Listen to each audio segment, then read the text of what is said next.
வணக்கம். செல்வகுமாரின் முக்கடல் காற்று பற்றிய அறிவிப்பும் இலங்கைக்கான வானிலை ஆய்வறிக்கையும். அதிகாரப்பூர்வ முக்கடல் காற்று பற்றிய அறிவிப்பிற்கு இந்திய வானிலை ஆராய்ச்சித்துறை அறிக்கையை பார்க்கவும். 2025 அக்டோபர் 22 புதன்கிழமை மதிய அறிக்கை. வங்கக்கடலில் நீடித்துக் கொண்டிருந்த காற்றழுத்த தாழ்வு பகுதி தமிழ்நாட்டின் தரைவழி அரபிக்கடல் நோக்கி நகர்ந்து கொண்டிருக்கு. ஏற்கனவே அந்தமான் பகுதியில் ஒரு காற்று சுழற்சியும் மேலும் ஒரு காற்று சுழற்சி அந்தமான் பகுதிக்கும் வந்து கொண்டிருக்கிறது. ஆக இவை எல்லாமே வங்கக்கடல்ல காற்றை ஒன்றிணைந்து தீவிரப்படுத்தும் காற்றழுத்த தாழ்வு மண்டலமாகும். வரக்கூடிய நாட்களில் படிப்படியாக காற்றோட வேகம் அதிகரிக்கும். வங்கக்கடல்ல இப்போவே வங்கக்கடல்ல மன்னார் வளைகுடா மற்றும் பாக்ஜலசந்தி பகுதி, இலங்கையோட சுற்றுவட்டார பகுதி, இலங்கையோட தெற்கு மற்றும் தென்கிழக்கு பகுதியெல்லாம் வலுவான காற்று இருக்கு.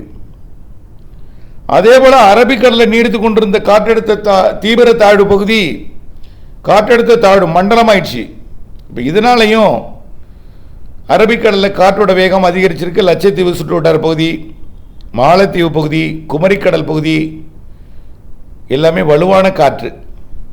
அப்போ அரபிக்கடலில் கண்டிப்பாக நிகழ்வு மண்டலம் உருவாகி இருக்கிற காரணத்தினாலே அரபிக்கடலோர மாநிலங்களில் இருக்கக்கூடிய துறைமுகங்கள் எல்லாம் 1ஆம் எண்ண எச்சரிக்கை கொண்டு ஏற்றப்பட்டிருக்கும்.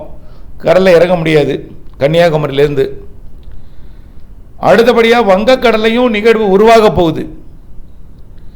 இப்போ வரக்கூடிய 25ஆம் தேதி வாக்கில் ஒரு காற்றழுத்த தாழ்வு பகுதி வந்து 26ஆம் தேதி ஆந்திர பிரதேச நிகழ்வோடு இணைந்து காற்றழுத்த தாழ்வு மண்டலமாகி படிப்படியாக தீவிரமடைந்து டிப்ரெஷன் காற்றழுத்த தாழ்வு மண்டலம், டீப் டிப்ரெஷன் ஆழ்ந்த காற்றழுத்த தாழ்வு மண்டலம் வரைக்கும் கண்டிப்பாக தீவிரமடையும்.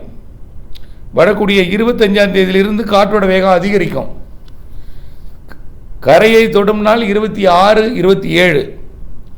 தொடர்ந்து அது கடலில் இருந்து கொண்டே கடும் காற்று அச்சுறுத்தலை கொடுத்து கொண்டே இருக்கும். அரபிக்கடலையும் காற்று அச்சுறுத்தல் இருக்கும். அந்த நிகழ்வு விலகி போயிடாது. அரபிக்கடலை இப்போ இருக்கிற நிகழ்வு வங்கக்கடலிலிருந்து போய் கொண்டிருக்கக்கூடிய அந்த நிகழ்வோட அரபிக்கடலை இணைஞ்சு தீவிரமடைந்து அரபிக்கடலில் வட்டமடித்துட்டே இருக்கும். ஆக அதுவும் விலகாத அரபிக்கடலுக்கு அச்சுறுத்தல் இருந்து கொண்டே இருக்கும். வங்கக்கடலையும் வரக்கூடிய 25ஆம் தேதி உருவாக 25 என்ன இப்போவே காற்று தான், இப்போவே அந்தமான் பகுதியில் இருக்கு.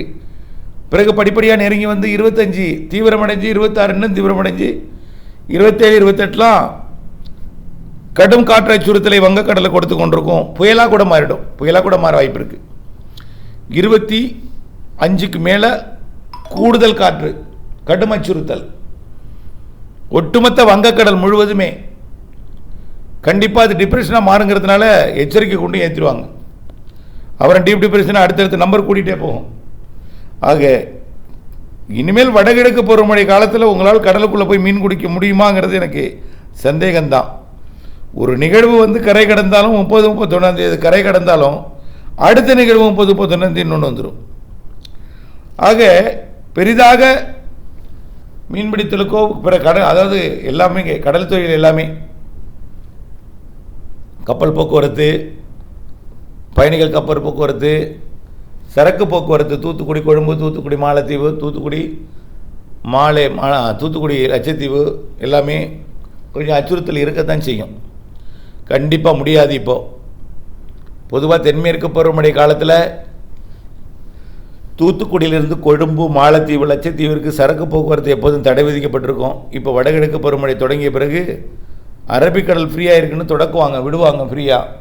ஆனால் அரபிக்கடல் ஃப்ரீயானாலும் வங்கக்கடலில் இருக்கக்கூடிய தூத்துக்குடி மற்றும் குமரிக்கடல் பகுதியெல்லாம் வலுவான காற்று இருக்கும் என்பதனால பெரும் சவால் தான். வரக்கூடிய இந்த மாத இறுதி வரைக்கும் கண்டிப்பாக அடுத்த நிகழ்வால் சவால் இருக்கும். இப்போவே கடுங்காற்று தான் இருக்குது கடலில். ஆக தொடர்ந்து காற்றோட வேகம் அதிகரித்த வண்ணமே இருக்கும், இருந்து கொண்டே இருக்கும் என்பதன் காரணமாக கடலுக்குள் இறங்காமல் இருப்பது நல்லது. வானிலை அறிக்கையோடு இணைந்தே இருக்கணும். அடுத்தது இலங்கைக்கான வானிலை ஆய்வறிக்கை. இலங்கையை பொறுத்த வரைக்கும் நேற்று வரைக்கும் நல்ல மழைப்பொழிவு கொடுத்துருந்துச்சு. இன்றைக்கு ஆங்காங்கே மழை. காரணம் என்னென்னா, நேற்றைக்கு வங்கக்கடலில் தாழ்வு பகுதி இருந்துச்சு.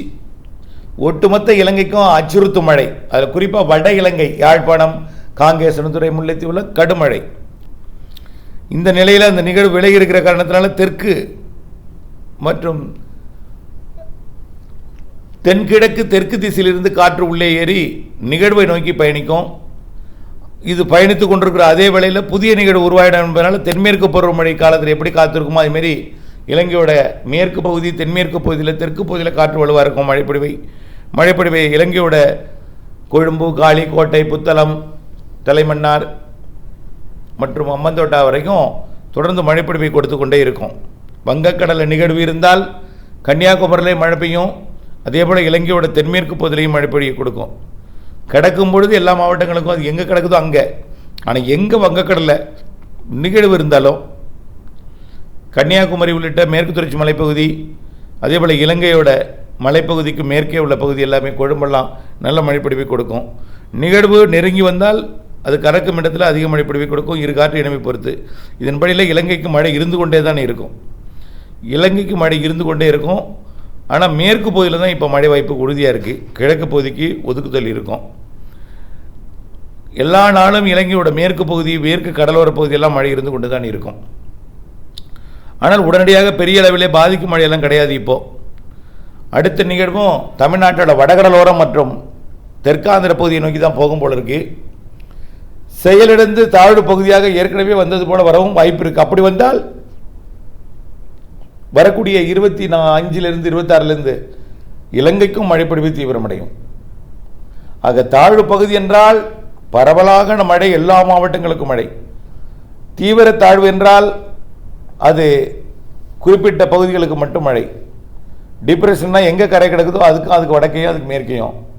அதனால் பெரும்பாலும் டிப்ரெஷன் கரை கிடக்கிறோம்னா அது வட தமிழ்நாடு தான், தெற்கு ஆந்திரா வட தமிழ்நாடு தான் கிடக்கிற இடம். ஆனால் நெருங்கி வந்து தீவிரமடையும் என்பதனால ஒட்டுமொத்த தமிழ்நாட்டுக்கும் நல்ல மழைப்பொழிவு கொடுக்கும். அதே வேளையில் இலங்கையின் வடக்கு பகுதிக்கும் மழைப்பொழிவை கொடுக்கும் என்று எதிர்பார்க்கப்படுகிறது. இலங்கையை பொறுத்த வரைக்கும் நவம்பர், டிசம்பர் தான் நிறைய மழை இருக்குது. நவம்பரை விட டிசம்பர் நிறைய. தென் மாவட்டங்களுக்கு மழை தரக்கூடிய நிகழ்வு இலங்கையில் அமைந்தோ, இலங்கைக்கு அருகிலே அமைந்தோ, இலங்கை கடந்து மன்னார் வளைகுடா அமைந்தோ, இலங்கைக்கு தெற்கு புறமாக வந்து குமரிக்கடல் அமைந்தோ நிறைய மழைப்பொழிவை தென் மாவட்டங்களுக்கும் கொடுக்கும், இலங்கைக்கும் கொடுக்கும். எல்லாம் இருக்கிறது. நவம்பர், டிசம்பர், ஜனவரி இலங்கைக்கு நிறைய மழை. பிப்ரவரியிலையும் மழை தொடர வாய்ப்பு இருக்குது இலங்கையை பொறுத்த வரைக்கும். கடந்த ஆண்டு தொடர்ந்தது நினைவிருக்கலாம். ஆக மழை நிறைய இருக்குது. மழைநீரை சேகரிக்கும். மழைநீரை சேகரித்து கைவசம் நீர் தேக்கி கவலை இல்லாமல் விவசாயம் செய்ய அன்போடு கேட்டுக்கொள்கிறேன். இணைந்தே இருங்கள் அப்டேட்ஸுடன். நன்றி.